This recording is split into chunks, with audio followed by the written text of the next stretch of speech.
Everybody Hates Rand is a Wheel of Time podcast that will contain spoilers for all 14 books. So if you're anti-spoiler, pause this, read all 14 books, and come back. We'll be here, waiting. Our title is a joke and is meant to be taken as such. In the context of this podcast, everybody refers to us and our cat. You are free to feel however you want about Rand, who is a fictional character. Don't DM us. The world is a mess, Dark One stretching out his hand. The dragon's reborn, the fire's been fanned, but everybody hates Rand. Everybody hates Rand. Everybody hates Rand. Hi. How are you? Good. Why does this happen? It's like I've never recorded a podcast before. Every goddamn time I turn on the microphone. I mean, admittedly, 3 minutes ago, I was like, what color of robe should I get? Yeah, that was a little distracting. So we've had a lot of weird energy. Emily came home wearing her daddy shark hoodie that Devin gave her. Yeah. It's actually Shark Daddy. Oh. Or at least that's how I like to think of it. Excuse me. I know this is probably from the popular Baby Shark song. Whatever. Daddy shark, do. But I like to think of it Shark Daddy. Shark Daddy because you're Shark Daddy? Yeah, because I love sharks. The decision has finally been made. What? You're gonna be Shark Daddy in my phone now. Oh, I see. Okay. Yeah, you've been just Emily T. Jusha for a really long time. You've been baying my phone for like 4 years. Edit. That's nice. Devin did get me this sweatshirt, which just goes to show you how well Devin knows me. Shark Daddy. On a fundamental level. This is gonna confuse the ever-living shit out of me next time you text me, so exactly. Make sure it's a good one. Oh, sorry. Sorry. Tybalt, I swear to God. Oh my god, yesterday Tybalt was trying to, pick up the water in his bowl with his paw, like it was some sort of solid substance, and then drink it out of his hand. It was the most infuriating thing I've ever seen. This is a new behavior for him. I've never seen him do this before. The height of idiocy. And he was made, a huge mess by just splashing his water everywhere. He literally, it was like a toddler sticking his hand in tomato soup and then just, dumping it onto the ground. Fuck you, Mom. Clean this up. It was, and he made eye contact with us while he was doing it. Do you not like that I'm doing this? Does it not make you happy? Good, fuck you. I hate you. Now he's sitting here cowering.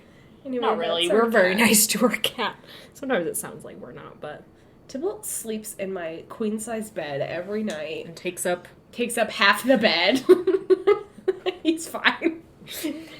Okay, so this is Everybody Hates Rand, your friendly neighborhood Wheel of Time podcast.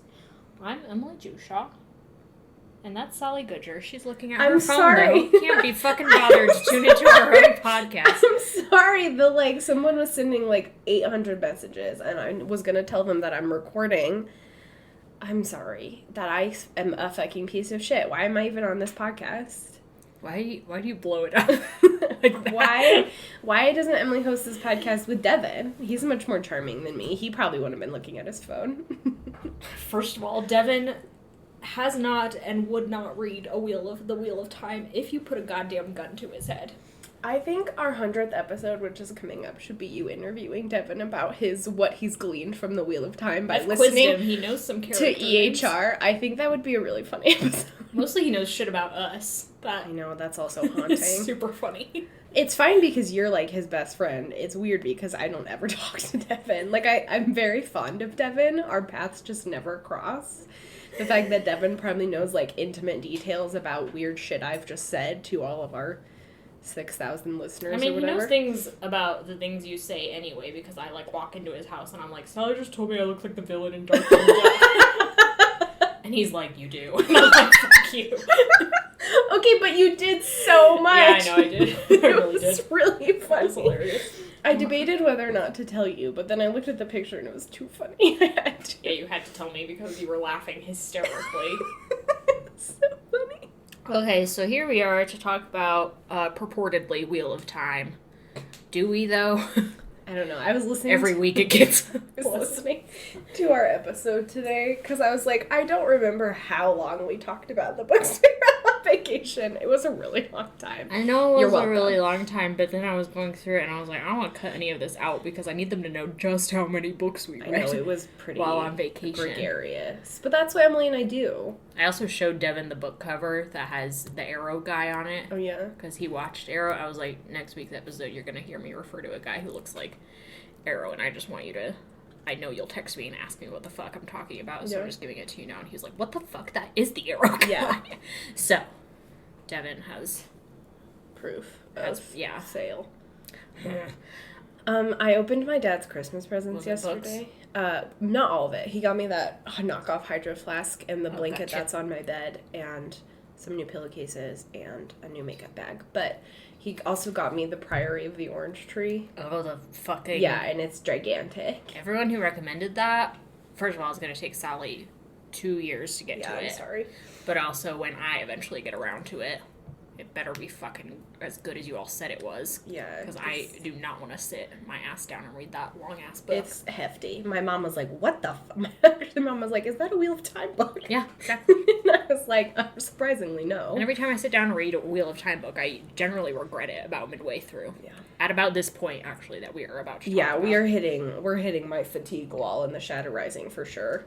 It doesn't help that for some reason Robert Jordan has this uncanny knack for putting one of his nonsensical multi-villain points of view right in the spot where I least have the energy to read Yeah, that. it's pretty obnoxious. His decision to introduce us to Tanchico and what is happening in Tanchico by being like, here, I'm going to put you in the minds of two deeply despicable people and one person who has been brainwashed by despicable people and is still more or less part of that organization. How is that... It doesn't make me feel good about Tanchico or anything.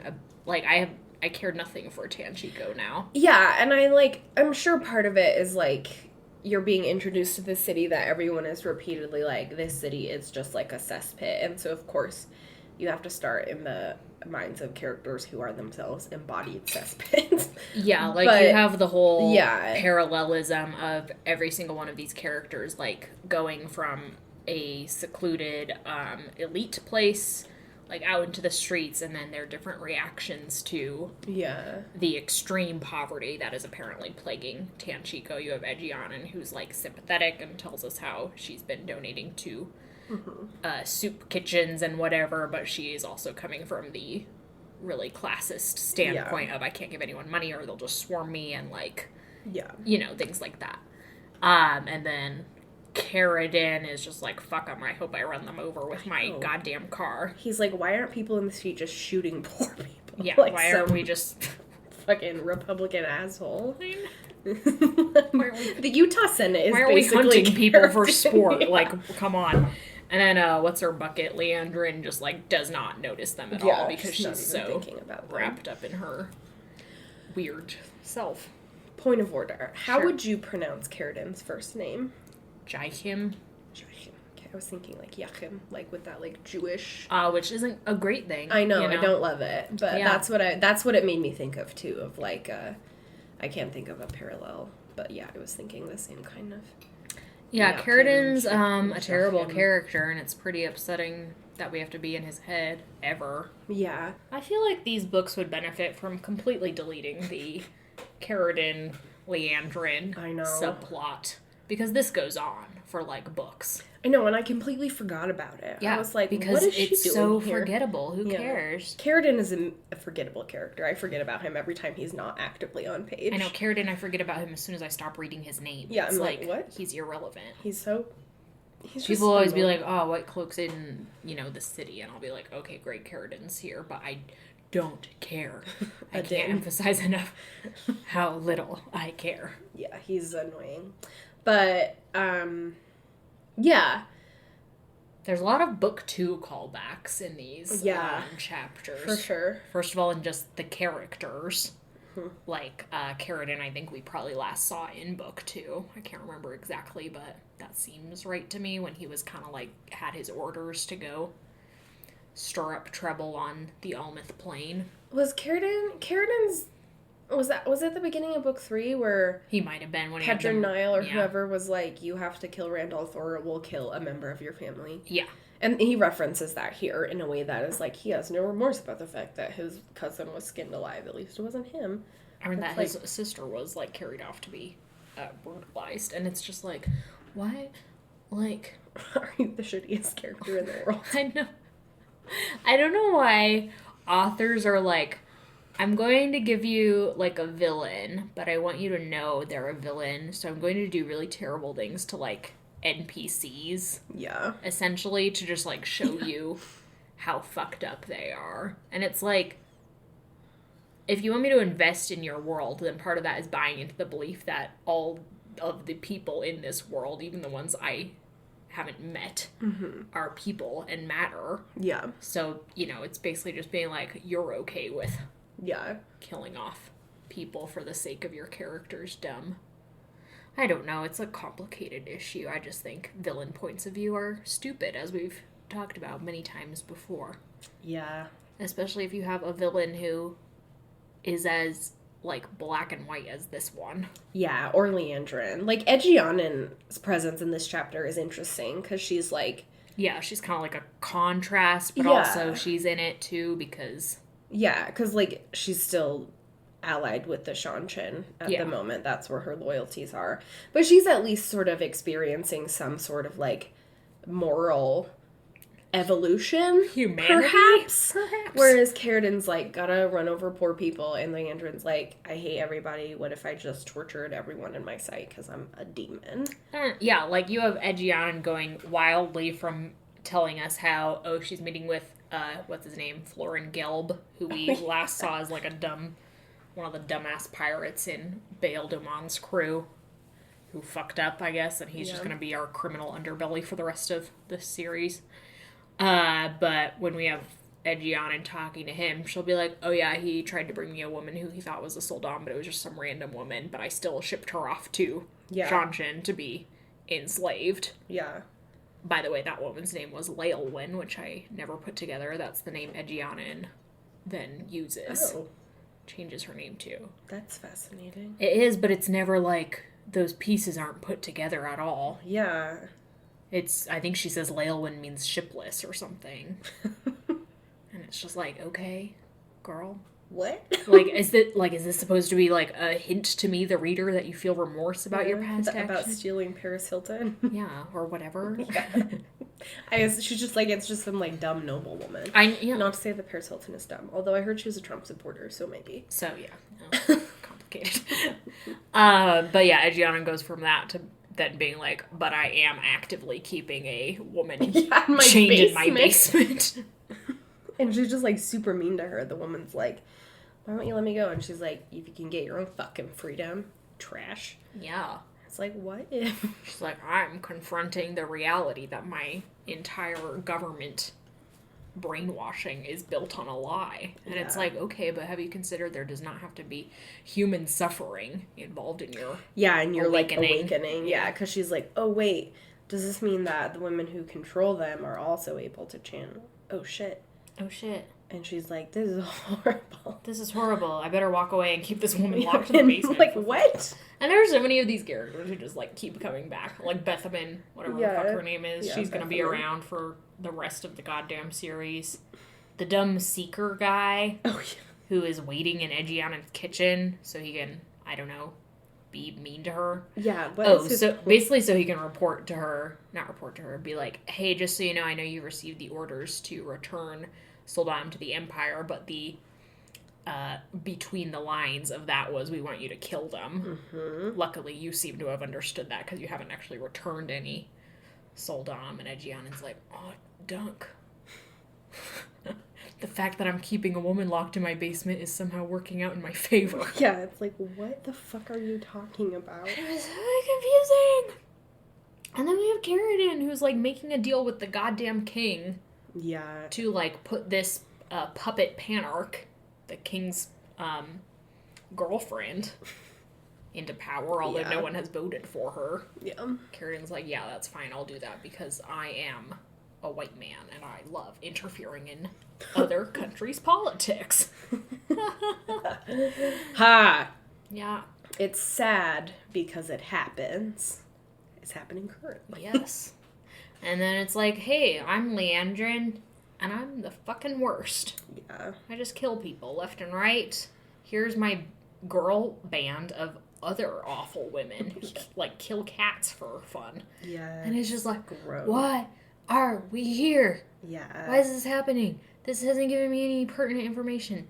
Like, I would understand a little bit the lengths to which Robert Jordan is going to, like, introduce us to the political situation in Tanchico and, like, how fucked up it is. Yeah. Apparently, since Rand swept through. But I don't know the difference between before Rand and after Rand. Exactly. So that's irrelevant to me. Yeah. And also, we're here for exactly these 4 chapters. Yeah. And then we never hear from Tanchico again. Yeah. It's pretty upsetting. Because the Shan invade and take over. And it's just like, that means nothing to me, so. Yeah. I don't know. Yeah, it's just weird. I don't know. It's very frustrating to have all these villain plots, especially when they're villains. Like, but plots in general that are set up and, like, cut down so quickly. Yes. Or, like, dragged out so much. Yes. Like, these are subplots that are getting one of these little snippets of a chapter per book for the next 7 books. Yeah. And it's like, that's just not how the human mind works. No. You're not able to follow that through. And follow all the shit that all the other to 1,000 characters are doing. I don't know. Like, I think the fear is that if I don't tell you what these villains are doing behind the scenes, it'll be super confusing to you, the reader. And it's like, consider this. If I'm in Elaine's point of view or Nynaeve's point of view, I want to be a little bit confused. Yeah. They'll be like, oh, there's White Cloaks in the palace. And it's like, you've given me enough subtext to know that the White Cloaks just do shit. Yeah. And they're stupid, and there's dark friends amongst them the same way there are anywhere else. Yeah, I think we've talked about this several times on the podcast, that, like, I do generally think that, like, plot-wise, Wheel of Time would benefit a lot from cutting out these villain points of view, because, like, it's, like, at some point, dramatic irony just becomes, like, insufferable. Oh, it's, yeah. like, interesting in the, like, a self-contained play or novel. But when we're experiencing dramatic irony at, like, every turn of these books for, like, God, 100 million pages, where we know what the villains are doing, we know what the Forsaken are doing, we know what everybody's doing, but Rand is still, like, running around with his dick in his hand. It just becomes frustrating. Like, one of the themes in this series seems to be that villains, including the Forsaken, are just as human as anyone else and, like, fallible. Mm-hmm. And so they're constantly, as Liandrin and the Black Aja discuss in this chapter, like, there are different Forsaken directing different people to do entirely different things. Yeah.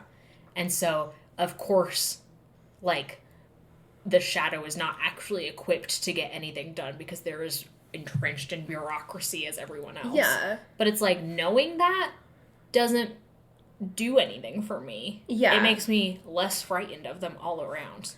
Yeah. Well, and also, like, I think that's, like, a common, or becoming, like, a more common trope, like, bureaucracy in villainism. Like, you think of, like, Good Omens, and the whole joke is that, like, the demons, like, work in an office space.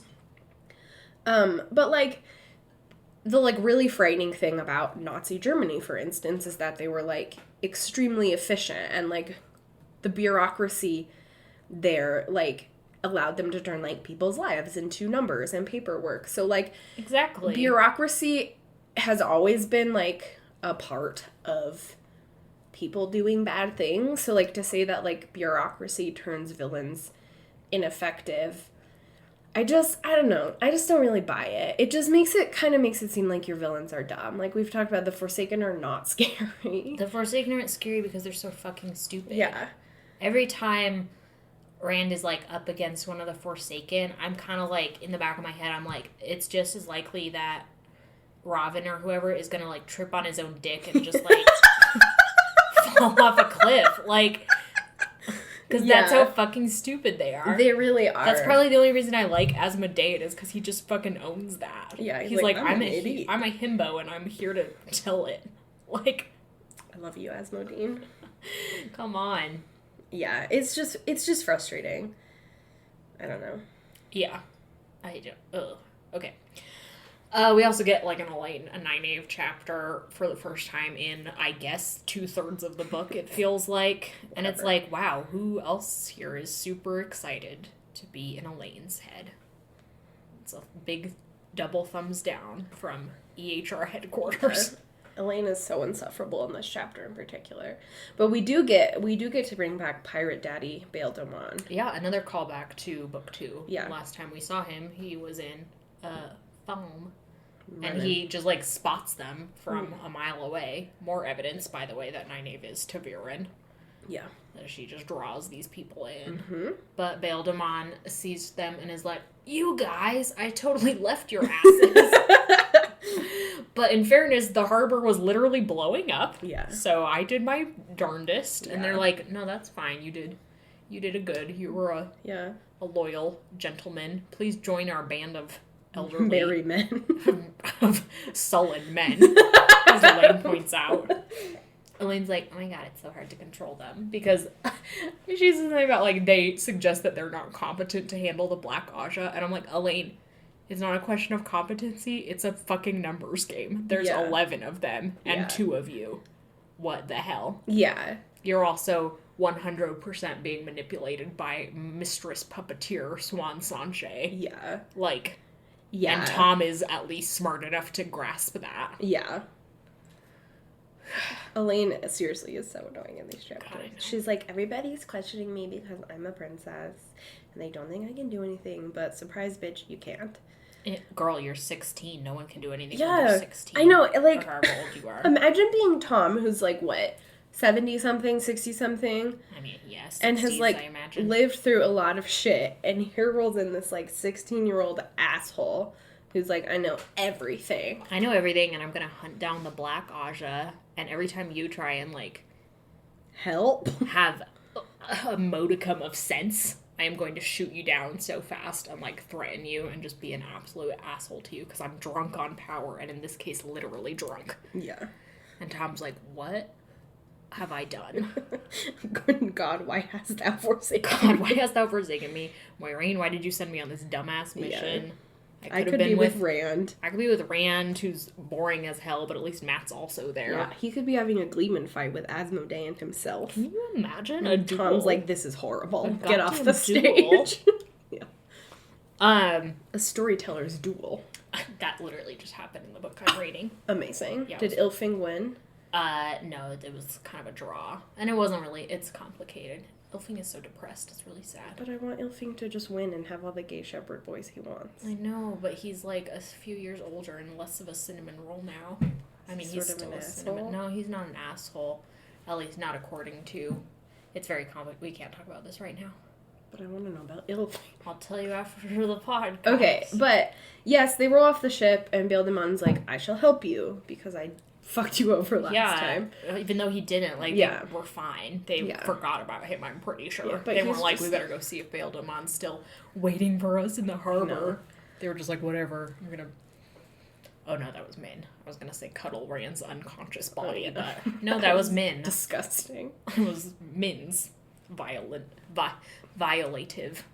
behavior. Yeah. But anyway, Bail Demon's a good boy, so he's like, here, I shall set you up with an inn and food. At a discounted rate, and I'll just help you out. And when Nynaeve is like, and also you're going to help us take down 11 members of the Black Aja, Bail Demon's like, well, I'd rather not. She's like, tough titties, you're going to. So then all the men are like, all right, let's strategize about how to get this done and have a productive conversation. And then Nynaeve's like, I have to go be land sick upstairs. Poor Nynaeve. I know. Juilin takes off to go do his thief thing. Why is Juilin in the plot? Why is Juilin in the plot? Is the question of my life. Why is he in the plot? Why is Liandrin in the plot? Why is Carridin in the plot?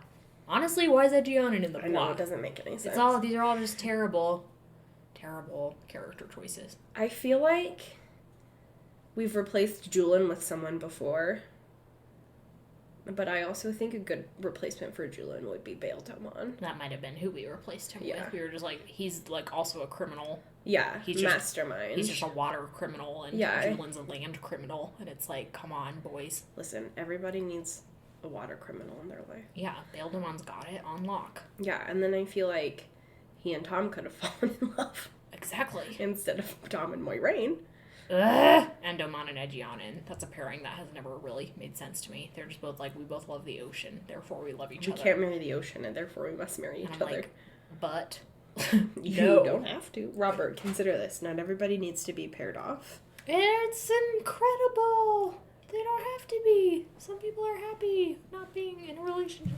Oh my god. Okay.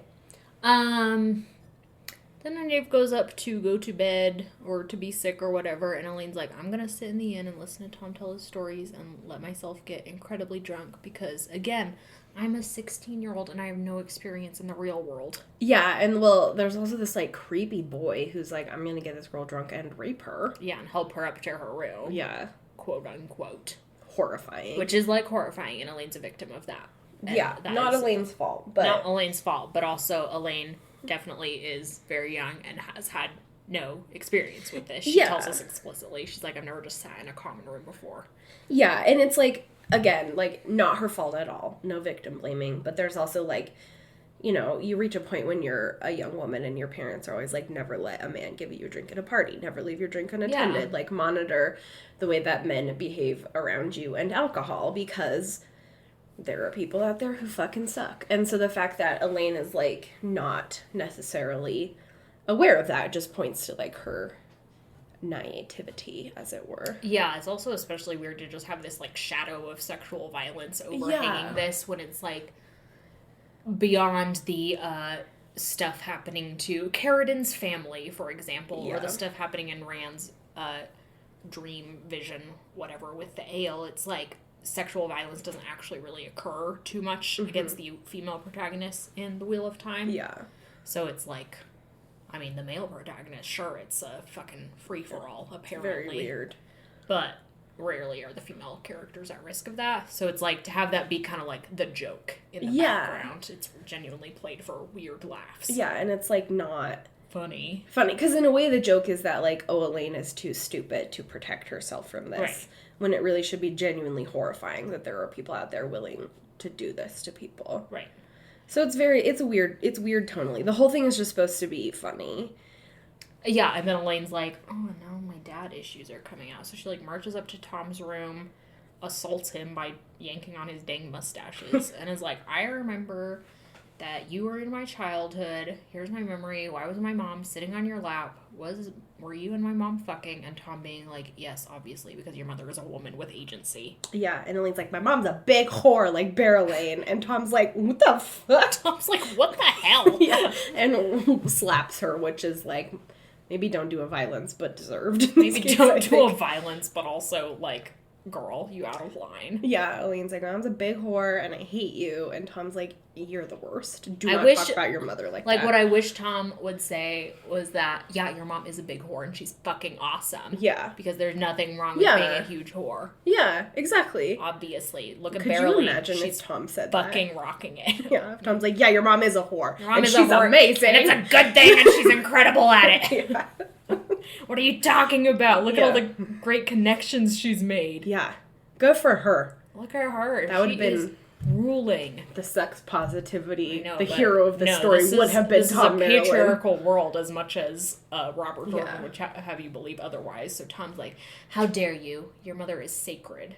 And all she wants is some companionship. It's like, she wants to be penetrated. And that's fine. She wants to fuck. And that's cool, man. Yeah, good for her. Desires are fine. She wants that dick. Yeah. And good for her. But yeah, so it's annoying. And Elaine has been like, I'm annoying. I also hate the, like, stereotype of having a young woman get drunk for the first time and then have every single one of her issues come out. Yeah. When it's like, I didn't even know Elaine had issues with her mom. Yeah. I thought they just had a positive relationship, but I guess not. Yeah. And it's like, why is this happening? You're just creating drama for the sake of drama. Like, what if Elaine was just, like, drunk? Well, yeah, it's and also... laughy. And yeah. Poked Nynaeve and was like, this is hilarious. Yeah, like, it... Can I tell you a secret? Yeah. Can I tell you a secret? Can I tell you a secret? You're really pretty. I need $5. Yeah. Like, not to stereotype, but most women I know when they get drunk are just, like, really silly. Yeah. Like, drunk girls are very hilarious. You're so pretty. Yeah. Oh my god. So, yeah, I feel like we get a lot of these scenes where people get drunk and they get angry. And that is true. There are some very angry drunks. Yeah. Like, alcohol does ugly things to people. But also there are some people who just get, like, really giddy when they're intoxicated. I'm one of them. So it would have been a much funnier scene. I know, like, If Elaine was it's just like... the humor is all Yeah. wrong in this scene. Yeah. Like... Just, like, have Elaine be silly. It is genuinely hilarious when she goes into Nynaeve and is like, I'm so drunk. And Nynaeve's like, I need to show you come here. something. I need to show you something. Oh my god, let's both kneel down and look at it. And Elaine's like, what's happening? And Nynaeve's like, I'm drowning you until you barf. Yeah.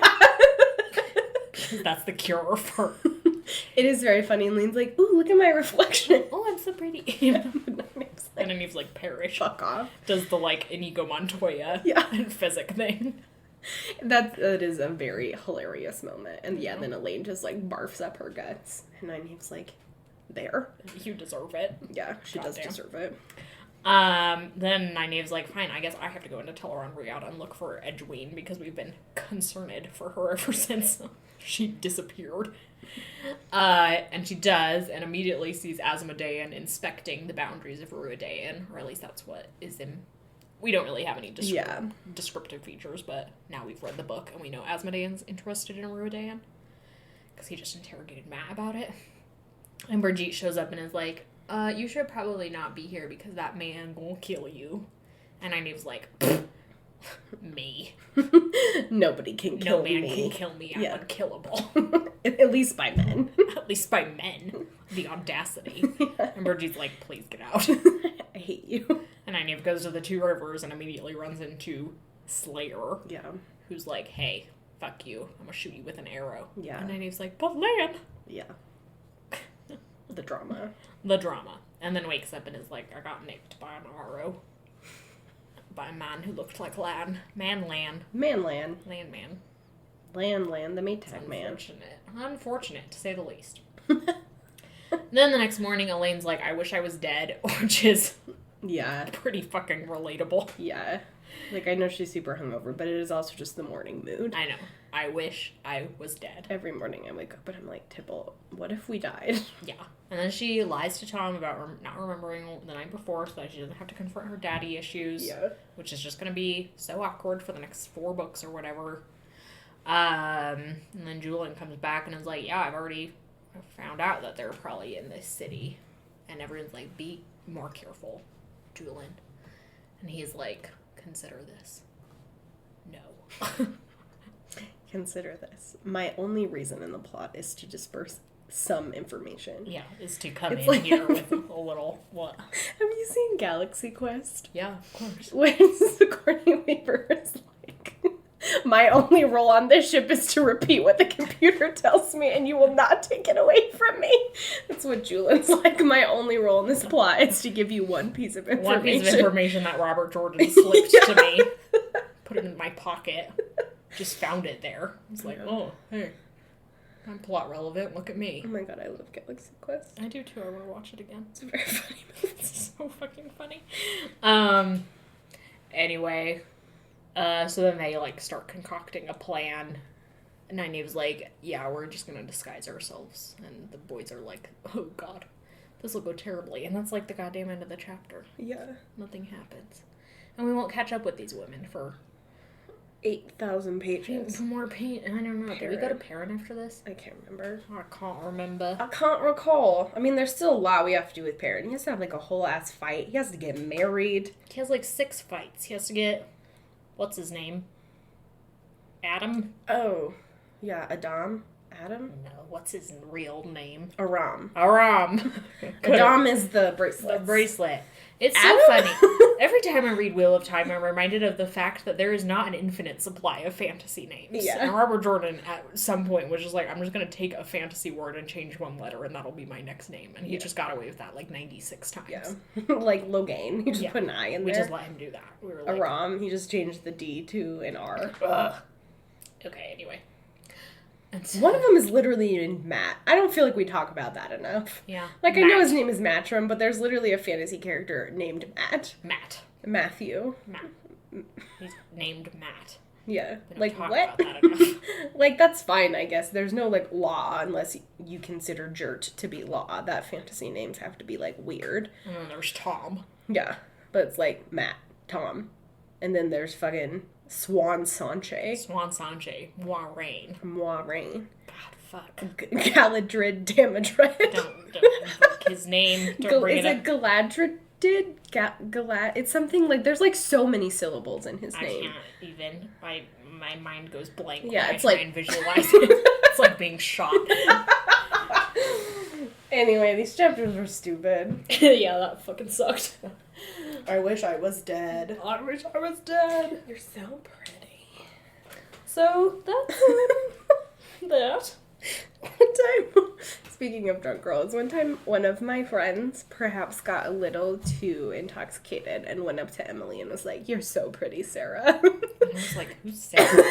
It was very funny. It was wild. We were like in a custard shop, like Yeah. a shake shop. Yeah. Not to be confused with Shake Shack. I'm just like, "Oh my god, you're so pretty, Sarah." And we were all like, "Please go home."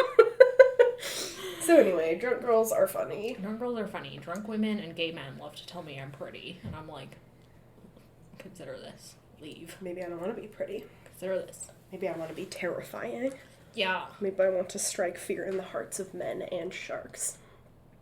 No, I don't want to make sharks afraid. I just want them to be happy.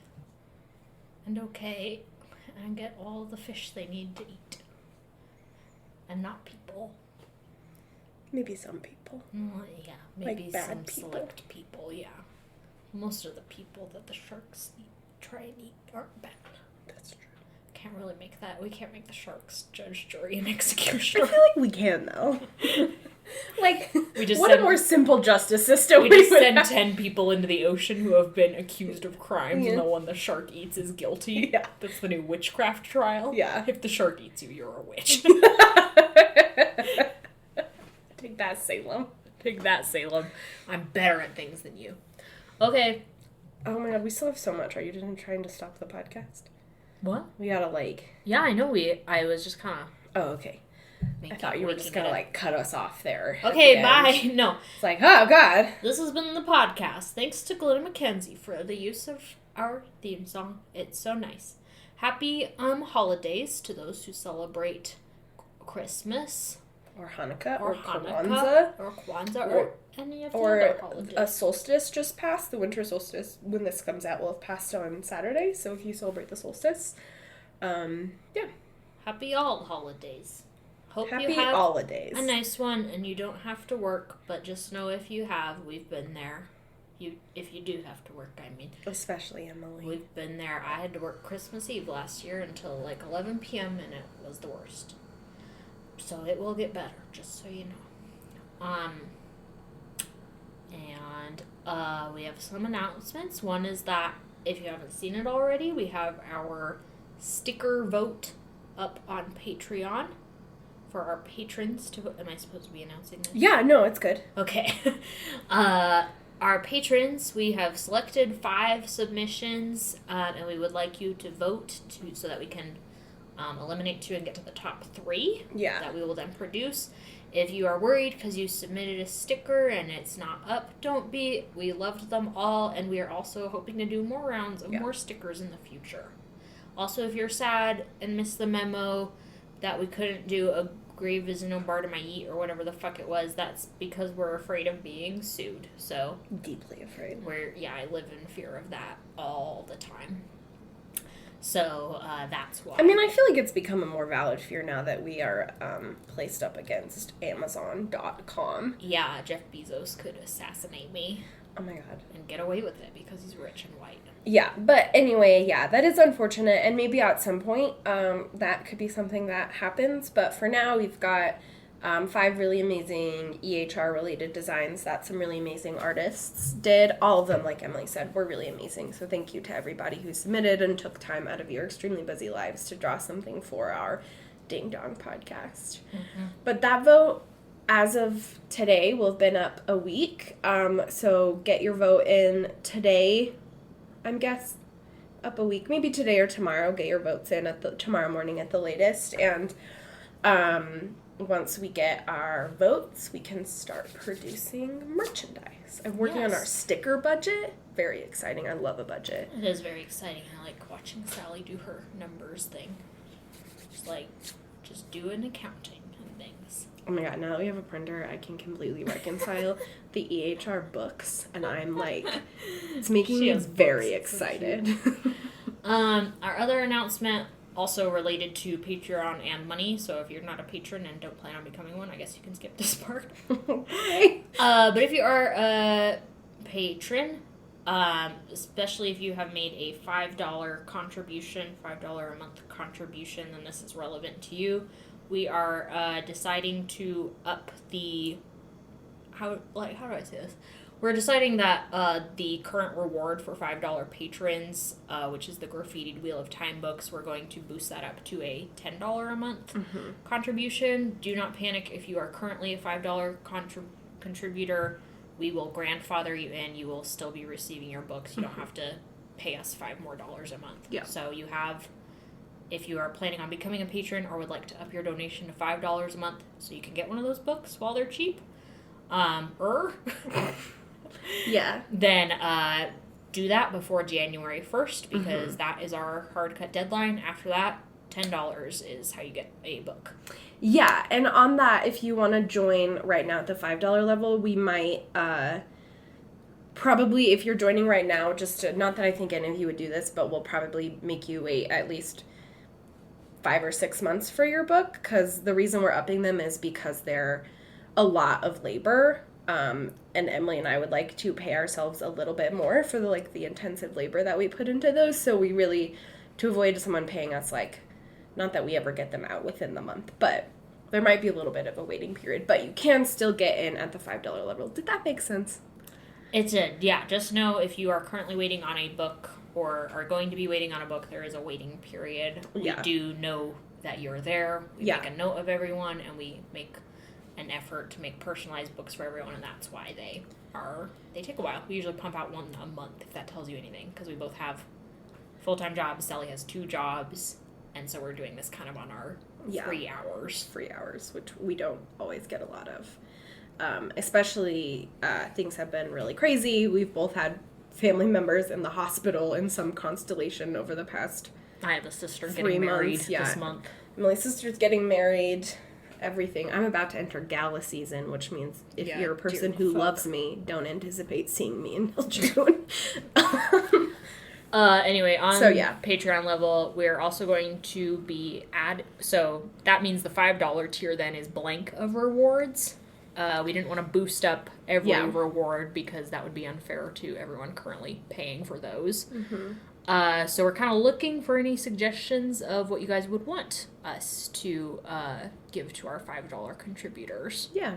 If you kind of keep in mind that we consider it reasonable to produce a whole other bi-weekly podcast at our $3 level, but we think it's $10 for a graffitied book. If you kind of keep that in mind, somewhere in the middle of those is what we're looking to do. So if there's anything that would just tantalize you beyond belief, that if you want us to do a live stream every month for those contributors, if you want, I don't know, we can't really think of it. Yeah, we don't know what you want. That's why we're asking for submissions. So you have blanket permission to DM us regarding that and that only. Yeah, I also think I'm going to, you can DM us, but I think I'm going to put together a Google form or something and post it on Patreon for sure and on our socials and stuff. So it would, or if you DM us with a response, I will probably ask you to fill out the form just so that our data is cleaner. I'm also a big slut for clean data. It's financial responsibility, well-kept accounting, clean data. So if that was a confusing set of announcements, don't worry, because we will be making it again on social media and on next week's podcast, and maybe the week after, and it will be clearer. We'll rehearse what to say and stuff. It's just a lot. The highlights are 1, vote on stickers if you haven't. 2, Patreon is shifting a little bit. If you're at the $5 level now, you're still going to get your book. You don't have to up your pledge. If you want to get a book at $5, please pledge before January 1, 2020. third point of order is that we are looking for a new $5 tier. So if you have any suggestions for anything that you'd like to see EHR do for bonus content on Patreon at the $5 level, please let us know. That was so efficient. We should just cut out all the preceding stuff. We're all like, blah, blah, blah, blah. I don't know what words we are. literally talked for like 10 minutes about our dumb announcement. Okay. That is it. Happy holidays. Happy holidays. Do you have a sign-off? My sign-off is that it hasn't happened yet, but I'm being pretty much forced against my will to see cats this week, and I'm not happy about it. Yes. Need we say more? It's so I was going to make you haunting. confess to that at the beginning. Oh, yeah. That you have to see cats. I am happy to confess and cry out in terror. Sally was like, do you want to see cats this week? And I was like, I would not go to see cats if you put a gun to my head. I know. I'm pretty upset about it. I don't really know how. I explicitly, when they're like, do you want to see cats? I was like, no. No one wants to see And so cats. then when they like sent out the ticket count, they included me. And I was like, I don't want to go. I love you all very much, but This I is don't ironic because want to on go. Friday I'm being forced to see Star Wars. I'm The also Rise being of forced to see Star God. Wars on Sunday morning. Neither of us like Star Wars. I just am not a Star Wars person. Like, I'm happy. I feel nothing towards Yeah, Star like Wars. I don't hate it the way I assume I'm going to hate Cats by Tom Hopper or whatever. No, Tom Hopper's Billy Bones. Oh, who's the guy who directed Les Mis? Oh God, I don't know. I never know director names. I just know Tom Hopper is Billy Bones, or Luther in the Umbrella Academy, or a random soldier in Terminator. Tom Hooper. Tom Fucking Hooper. excuse me. Sorry. I just Got the wrong- needed to defend Tom Hopper's honor. My boy, William Bones. But anyway, that's my horror of the week, and it hasn't even happened yet. I have to live in fear of that for like 72 hours. And then all my friends are going to be like, oh my God, we have to talk about cats forever. They keep sending pictures of the titular cats. I can't look at them, and I have to stop talking about this. I feel They're nauseous. horrifying. They're so bad. Okay. We love you, but we won't love you if you do war crimes. Happy holidays. Okay. Goodbye. I don't